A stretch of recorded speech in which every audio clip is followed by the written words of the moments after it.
Youth जो है आज का वो धर्म की तरह जुड़े, उसके लिए कुछ और प्रयास। ऐसा है कि अभी वर्तमान का जो समय चल रहा है उस इस समय को हम दो भागों में बांट सकते हैं। मैंने चूंकि पिछले पिछले 52 वर्षों से पूरे भारत में प्रायः पूरे भारत में भ्रमण किया है, काफ़ी शहरों में, दक्षिण में भी, उत्तर में भी, पूर्व पश्चिम में भी, चारों ओर मेरा जाना हुआ है और हमने समाज को देखा है। और समाज को अच्छी तरह से देखने पर पता चलता है कि हमारा जो यूथ समाज है, युवा समाज है, वो निश्चित रूप से धर्म से जुड़ना चाहता है, धर्म के वातावरण से ओतप्रोत होना चाहता है।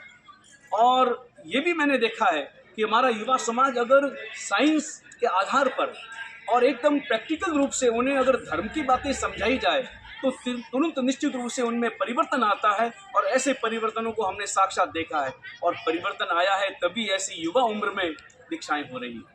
और इस साल पूरे भारत में जैन समाज में 1500 से ज़्यादा युवा दीक्षित हो रहे हैं। तो अपने आप में ये अपने आप में बहुत बड़ा चमत्कार है कि इस भौतिक युग में और इस ऐसे वातावरण में, कलयुग के इस वातावरण में, जहाँ मोबाइल का युग है, जहाँ पर टेलीविज़न का युग है, जहाँ पर भोगों के साधनों की कोई कमी नहीं है, जहाँ स्वच्छंदता का वातावरण है, ऐसे वातावरण में संसार का त्याग करके संयम के मार्ग पर जा रहे हैं तो निश्चित रूप से अपने आप में एक बहुत बड़ा चमत्कार है। लेकिन समाज में अभी वर्तमान में समाज को सही राह दिखाना बहुत जरूरी है। अगर सही राह नहीं दिखाई तो भटक सकते हैं। तो दो मैंने देखा है, दो दृश्य। एक तरफ देखा है कि युवा अगर बिगड़ गए तो एकदम से बिगड़ते चले गए और एक तरफ युवा जो है वो संपूर्ण रूप से धर्म के मार्ग पर चल रहे हैं।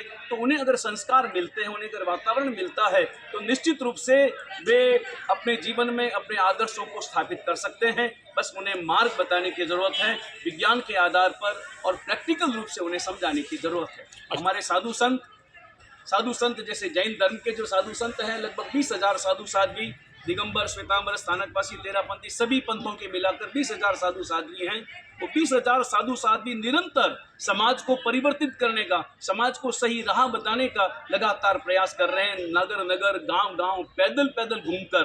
क्योंकि जैन साधु कभी भी गाड़ी का प्रयोग नहीं करता, वाहन का प्रयोग नहीं करता, वो पैदल चलते हुए पूरे भारत में भ्रमण करते हैं और भ्रमण करके पूरे समाज को राह दिखाते हैं और एक धर्म का सुंदर वातावरण निर्मित करते हैं। सिखाते हैं वे कि घर में कैसे जीना चाहिए, सिखाते हैं वे कि माता पिता की सेवा कैसे करें, सिखाते हैं वो।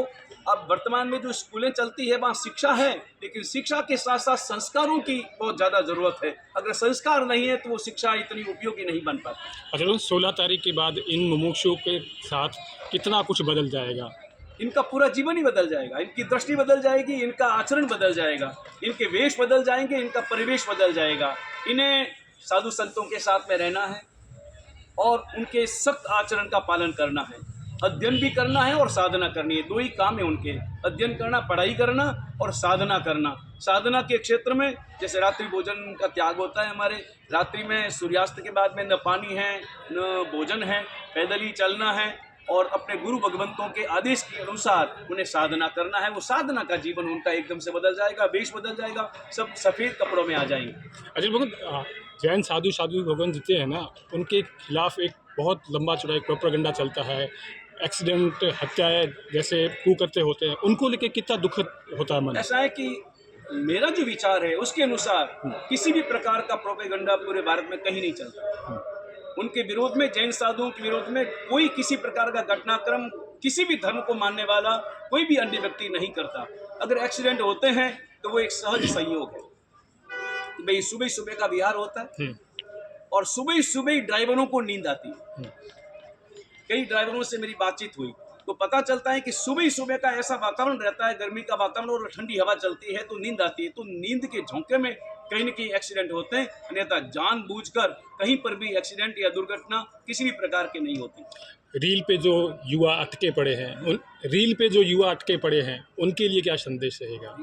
मोबाइल आजकल इंस्टाग्राम, सोशल मीडिया। ऐसा है कि वर्तमान में मोबाइल एक बहुत बड़ी आवश्यकता थी, लेकिन आवश्यकता वर्तमान में स्वतंत्रता और स्वच्छंदता का ऐसा रूप ले लिया है कि पढ़ाई छूट गई। इस मोबाइल ने सबसे ज़्यादा विनाश किया है, हमारे संस्कारों का विनाश करने में सबसे ज़्यादा योगदान इस मोबाइल का रहा है। हालांकि ये ऐसा उपकरण है जिसका सदुपयोग किया जाए तो अपने आप में बहुत उपयोगी साधन है, लेकिन सदुपयोग कम, दुरुपयोग बहुत ज़्यादा है।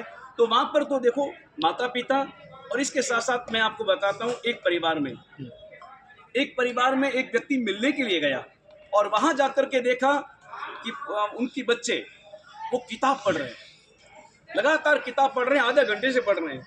उस परिवार वाले ने पूछा उनके उस बच्चे के माता पिता से कि भाई आपका बच्चा ऐसा कैसे है? हमने तो देखा है कि सारे बच्चे जब भी फ्री टाइम मिलता है तो मोबाइल हाथ में लेते हैं, लेकिन आपका बच्चा किताब पढ़ रहा है, तो ऐसा किस आधार पर? और तब उनके माता पिता ने कहा कि बच्चे हमेशा बड़ों का अनुकरण करते हैं, बड़े जैसा करते हैं वैसा बच्चा करता है। हम हमेशा किताब लेकर के बैठते हैं तो बच्चा भी किताब लेकर के बैठता है। हमने भी बच्चा जब से समझ में आई बच्चे को, तब से हम किताब हाथ में ले रहे हैं, तो वो भी किताब का ही शौकीन हो गया है और मोबाइल को हाथ नहीं लगाता। तो इसमें माता पिता की भी अपना योगदान है, परिवार को भी अपने आप बच्चों को संभालना है, तब कहीं जाकर के ये समाज बदलेगा। संस्कार की बात आई है तो शिक्षा, जो वर्तमान में शिक्षा पद्धति चल रही है, उसमें से किस तरह का बदलाव हो कि हम संस्कारों में पुनः लौट आए? ऐसा है कि वर्तमान में शिक्षा को केवल भाषा सिखा देती है, वस्तु सिखा देती है, लेकिन घर में कैसे रहना, परिवार में कैसे रहना, समाज में कैसे रहना, अभावों में कैसे रहना, अभावों में भी प्रसन्नता का भाव कैसे लाना, और बहुत ज़्यादा सफलता मिले तो हमारे अंतर में बहुत ज़्यादा उछाल न आ जाए, वो भाव कैसे लाना, वो संस्कार स्कूलों में देना बहुत जरूरी है। इसलिए एक क्लास, एक पीरियड हमेशा नैतिक शिक्षा का, व्यावहारिक शिक्षा का, घरेलू शिक्षा का, नैतिक शिक्षा का निश्चित रूप से होना ही चाहिए, तभी हमारे वातावरण में संस्कारों का उद्भव पैदा हो सकता है। जैसे आपने कहा कि संस्कारों के हाथ होने का एक बड़ा कारण मोबाइल भी है, तो जहाँ दोषारोपण की बात आती है तो वहाँ जितनी जिम्मेदारी मोबाइल की, उतनी जिम्मेदारी परिवार के सदस्यों की भी होनी चाहिए, तो उनके लिए क्या समझे? वही सबसे पहले परिवार के बड़े बदलेंगे तभी बच्चे बदलेंगे। इसलिए बड़ों की जिम्मेदारी है कि वो स्वयं अपना जीवन संस्कारों के अनुसार ढालें। अगर मान लो बड़े सिगरेट पिएंगे तो कहाँ से बच्चों को मना कर पाएंगे? वो आधार बहुत ज़रूरी है कि बड़े अपना आधार, अपना जीवन ऐसा बदले ताकि बच्चे उनको